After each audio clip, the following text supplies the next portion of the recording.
Hello everyone, welcome to the Pisces Guide to Pop Culture. I'm of course your host TJ, coming before you today to review the Rebel Empresses, Elizabeth of Austria and Eugenie of France, Power and Glamour and the Struggle for Europe by Nancy Goldstone.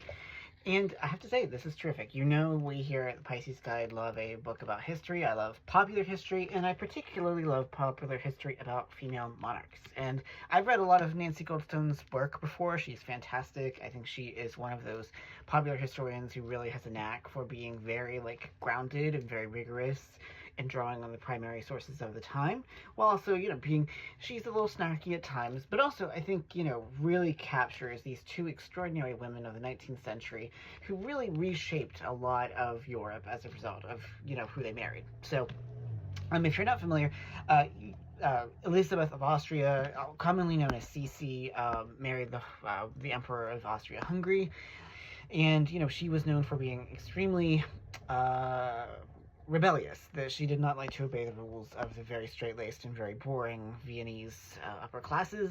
And Eugenie, on the other hand, was Spanish and ended up marrying Napoleon III of France. Obviously, it became Empress. And so the two, lived during a really pivotal period of 19th century European history. This is the period of the unification of both Italy and Germany. This is, the era of enormous technological change. And so, these two very feisty, very empowered women were at the helm of two of the most powerful states in Europe, and sort of had a front row seat to all of these tremendous happenings that were, sweeping across the European landscape throughout the century, and knew many of the most important people, whether that's the German emperor, whether that's Queen Victoria. Their lives intersect with the major players of this era, and in that respect, I think it's really exciting. And, Goldstone really allows us to see how these women sort of carved out a role for themselves. Of the two, I think Eugenie had a little bit of an easier time to a degree. She was regarded as sort of, Napoleon's, if not equal, certainly capable of holding the regency while he was abroad. Whereas, Sisi really had to contend with her husband's fundamentally being dominated by his mother, who did not like her daughter-in-law and was very determined to keep her out of power and to keep her away from her children and all sorts of things. Now, if you've seen, Sisi has been very popular in pop culture. Alison Pataki had a novel about her. There's a TV show, The Empress, I believe is what it's called on Netflix.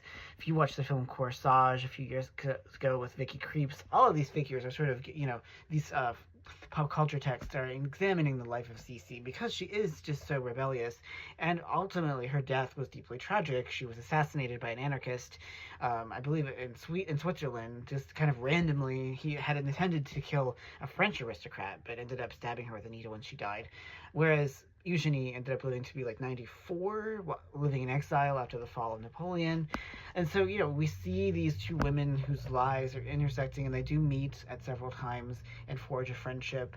And I just think it's really useful and valuable to excavate the experiences of female monarchs in the past. We, even now, so much of our understanding of how history works is, sort of balanced and predicated on the great man.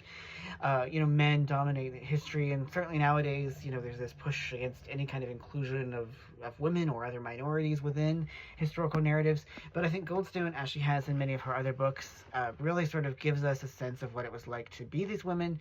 She draws on primary sources, and where possible, drawing on the women's voices themselves, showing how they did impact the world that they lived in. Among other things, Eugenie was at least partially responsible for imposing a Habsburg monarch on Mexico, which, as it turns out, was a disaster. Maximilian ended up being executed by those who rebelled against him. So it's not like they were perfect, and, their political instincts could sometimes fail them. But I think that's just, an illustration of how these female monarchs are as fallible as their male counterparts, and I think that's really exciting to sort of see these women get their due finally. And I like I said, I appreciate that we get to see what it's like, in these various courts. We get to understand the broader cultural and political geographical issues that are emerging throughout the 19th century, that are impacting these women's everyday lives, that they're not just, isolated, but are very much key to how the kingdoms are operating. Another another example that Goldstone repeatedly reminds us of is that Sisi, unlike many of those in the court at Austria, genuinely cared about the common folk and was very key to like basically making Hungary a more integral part of the imperial union. If you don't know, like the Austro-Hungarian Empire was deeply fraught, in part because Hungary was seen as sort of a lesser partner, but Sisi did not see it that way. She ultimately was very much in favor of Hungarian equality, and so it's understandable that they would love her much more than they did her husband, who was kind of an idiot and a doofus. So, I think that it's really interesting, and these two women had very tragic lives in many ways. Eugenie's son ended up dying fighting in South Africa, I believe it was, whereas Sisi's son ended up like going crazy and killing himself and his mistress. So, lots of tragedy, lots of beauty, lots of splendor, and power and dynamics. So I think there's a lot in this. This is a great book. It's a hefty tome, but I think it's well worth reading, much as Goldstone's other books have been. And I really do think that it's important that we support popular, rigorous histories that show us the enormous influence that women have borne on European and American history. So anyway, this is The Rebel Empresses by Nancy Goldstone. Do check it out. It just came out this year. I definitely think it is one of the most superlative dual biographies I've read in a while. So it gets the Pisces Guide to Pop Culture seal of approval. Go check it out. So as always, I am your host TJ, and I thank you all so much for joining me, and take care, y'all.